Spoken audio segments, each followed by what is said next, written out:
Hello and welcome to my channel, I Win to Lose Gaming. Today's video is going to be extra moist, as it's a DPS showdown between the two 5-star Hydro husbandos, Kamisato Ayato and Childe.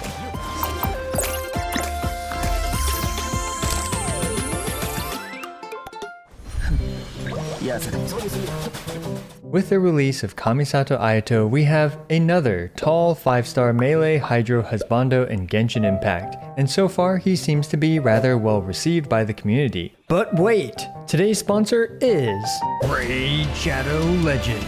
Raid Shadow Legends is dominating everything because the number of collectible heroes is outrageous. There are millions of players and it's available on both mobile and PC. Destroy that link in the description below or scan the QR code on your screen right now to get started with Raid. You guys gotta check out Tatura Rhymehide. Oh, look at that droopy face. Tatura Rhymehide is the ultimate defender, veiling your team, blocking block debuffs, neutralizing Doom Tower bosses, beating the Hydra, and decreasing accuracy.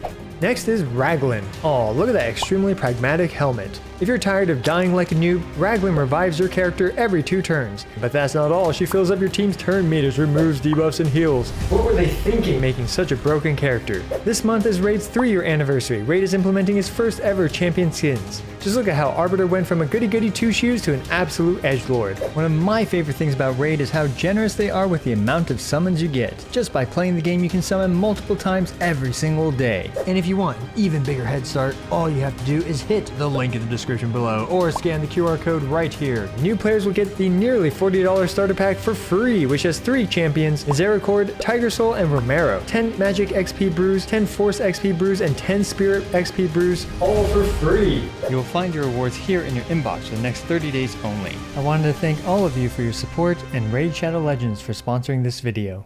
We're going to see just how big of a splash Ayato can make in comparison to the current king of tall 5-star melee Hydro husbandos, who happens to be the battle-obsessed man-child named Childe and also named Tartaglia. Tartaglia has been dominating the role of main Hydro DPS character for quite some time now, and with the arrival of Kamisato Ayato, he finally has some competition for his unique role of tall 5-star melee Hydro husbando.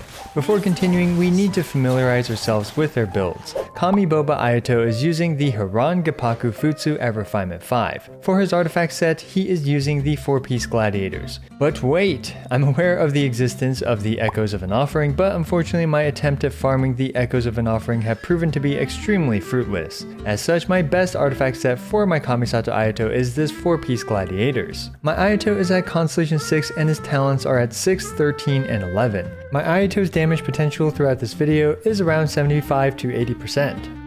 Anyway, next we have Childe. Childe is using a Refinement 5 Polar Star and he is using the 4-piece Heart of Depth for much of this video. And with 20% crit rate food, he is at 84% damage potential for his melee attacks.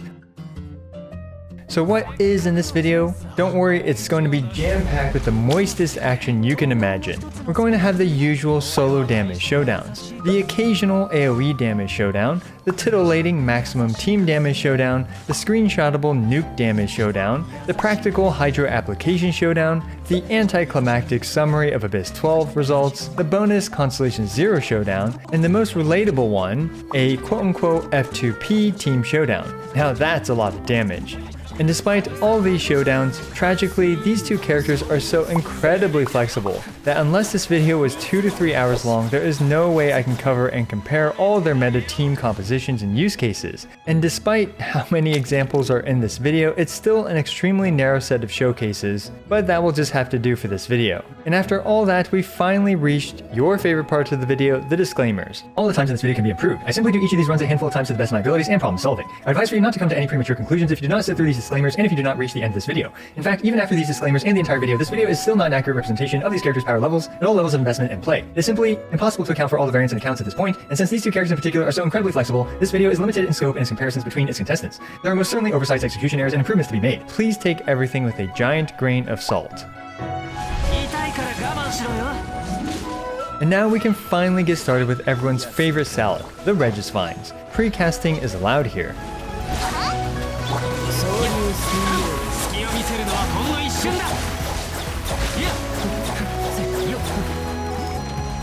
I start this off by pre-casting Ayato's Elemental Burst for a bit of extra damage and attack speed. After the Regisvine is knocked down, Ayato's Constellation 6 provides 2 450% Hydro damage slashes shortly after he uses his Elemental skill. On top of that, his Elemental skill is incredibly fast and he starts outputting his damage very quickly. Ayato has some of the best frame data for outputting some seriously beefy multipliers. Ayato crushed our poor Regisvine friend in 2.3 seconds.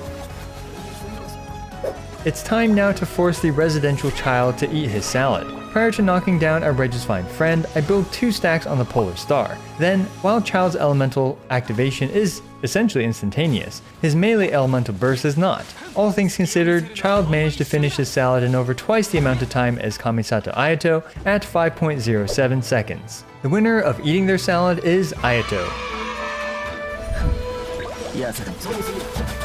Our next volunteering victim is everyone's favorite punching bag, the Primogeovishap.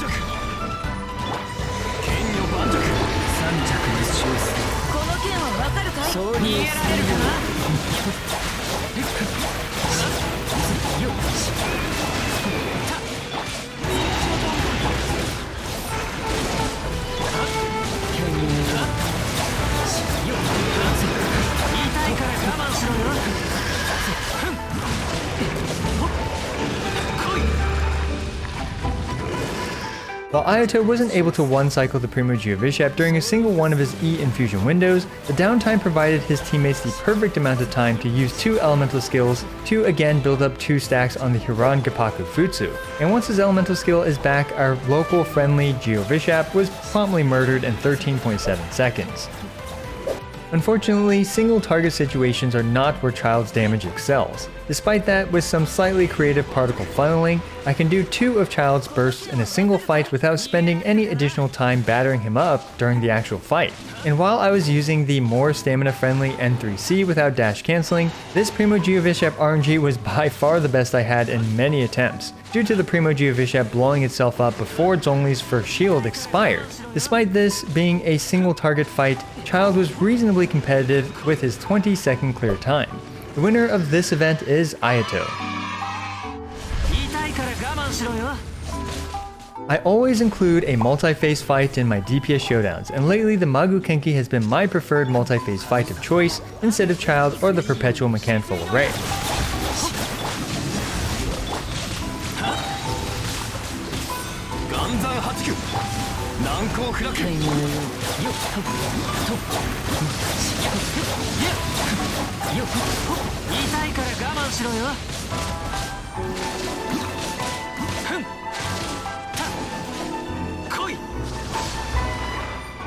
Ayato absolutely dominated this fight. By casting his elemental skill a few seconds early, this allowed his elemental skill to be available sooner for the second phase of the Maguu Kenki.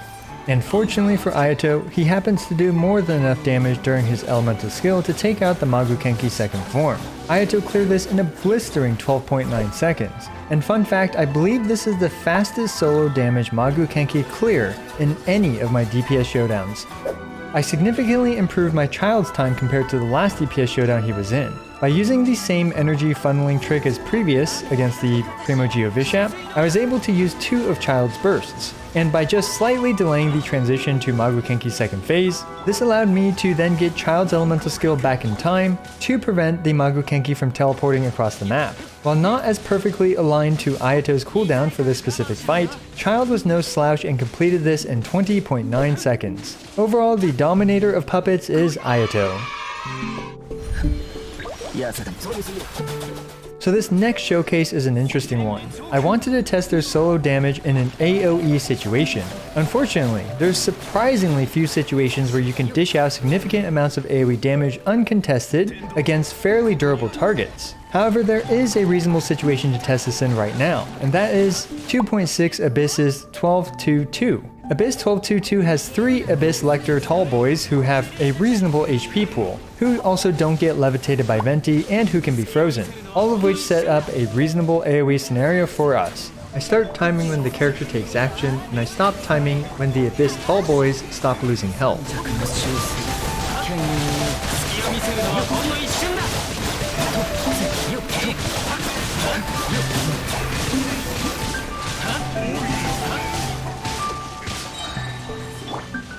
While Ayato's Shun's Suiken slashes don't have quadratic scaling, his burst does. I was a bit surprised by these results, as even with Ayato's long burst animation, he still managed to get the win here. Ayato slashed all 3 Abyss Tallboys in just 8.7 seconds. Similar to Ayato, whose burst has quadratic scaling, Childe instead has quadratic scaling on his Riptide slashes. These Riptides are doing phenomenal work as countless Hydra numbers appear all over the screen. Now, in comparison to the earlier showcases, the time difference here is much smaller thanks to Childe getting more powerful the more enemies he's able to hit at the same time. I can see Childe pulling ahead of Ayato if Ayato isn't able to one-cycle the group of enemies. Childe completed this a couple seconds slower at 11.5 seconds. Yet another victory for Ayato. This next showcase is to demonstrate their Pyro shield busting potential. This tests their Hydra application against 2 targets.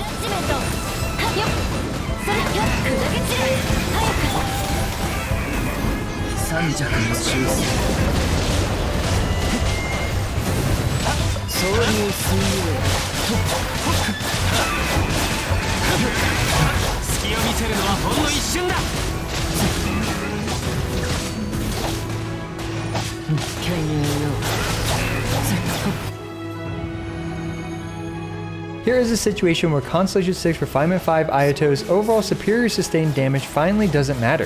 Ayato was unable to extinguish the Fire Tallboy's shields within a single infusion, and thus he had to wait for his second infusion to do so. Ayato completed this in 16.2 seconds.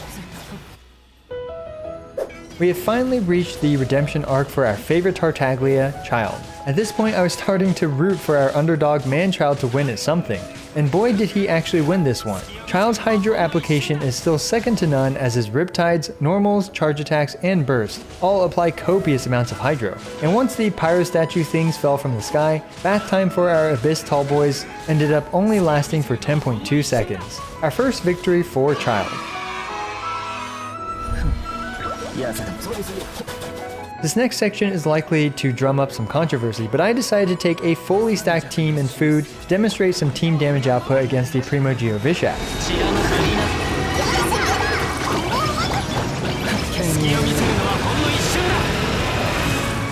Well, unsurprisingly, both teams were able to effortlessly one-shot our poor lizard friend.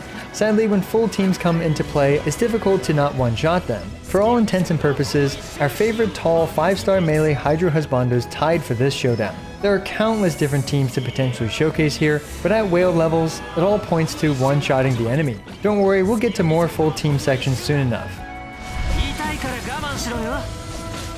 Speaking of which, let's talk about Abyss 12. For the interest of time, I'm deferring the Ayato run to Tony 2's stellar Ayato run. This Abyss 12 is much more focused on mechanics than some of the previous damage-focused Abysses. In particular, 12-1-1 is a major obstacle, as if you're unable to clear it within a single Venti burst specifically, your run will simply not be competitive. The summary of the runs are as follows. Tony's Ayato run took 46 seconds for the top half of Abyss 12. My International Childe run took 62 seconds, and finally, Wendy's Melt Ganyu with sub DPS Childe took 42 seconds. Unfortunately for International Childe, 12-1-1 is not good for that team, as Xiangling's Pyronado and Childe's melee attacks struggle to hit the floating treasure hoarders. And frankly, they also just don't do enough damage to wipe out 4 total waves before Venti's burst ends. However, Melt Ganyu is able to clear 12-1-1 out within a single Venti burst, and thus Childe is just an accessory mainly for nuking 12-2-1 and breaking the Pyro Abyss Electric Shields in 12-3-1. To summarize, for dedicated DPS teams for Ayato and Childe,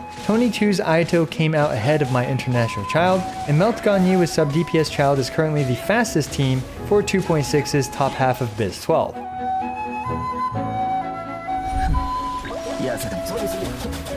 And last but not least, I have 2 free-to-play relatable focus sections. I calculated Childe's damage potential versus a talent level 10 refinement 1 Rust Childe, which is, I guess, free-to-play relatable. And for Ayato, I used my still Constellation 0 Ayato at the time with the Black Clip Longswords.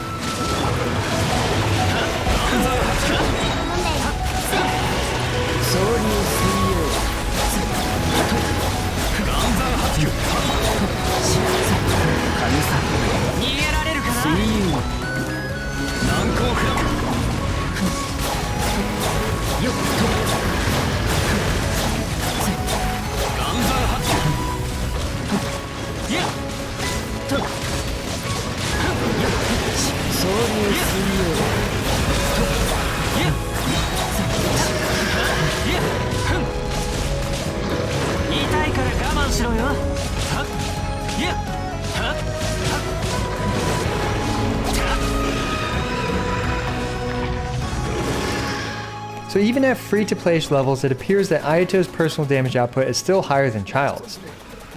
I did my best to simulate Constellation 0 Childe, but do keep in mind that Childe's Constellation 4 does add some significant additional damage. Childe has to play around his cooldown since Zhongli here needs to swap back onto the field to use his elemental shield. This leads to Childe being out of melee stance for an uncomfortable amount of time. In the end though, once we're closer to free-to-play relatable levels, the percentage difference in damage output is noticeably smaller. Next, let's take a look at arguably both their best free-to-play teams, which happens to be the international version for both of them.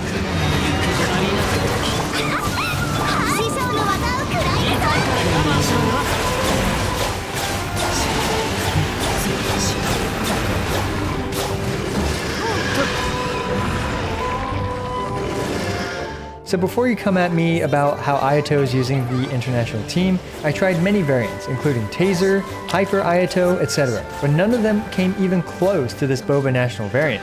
At free-to-play-ish levels, Xiangling is just too good.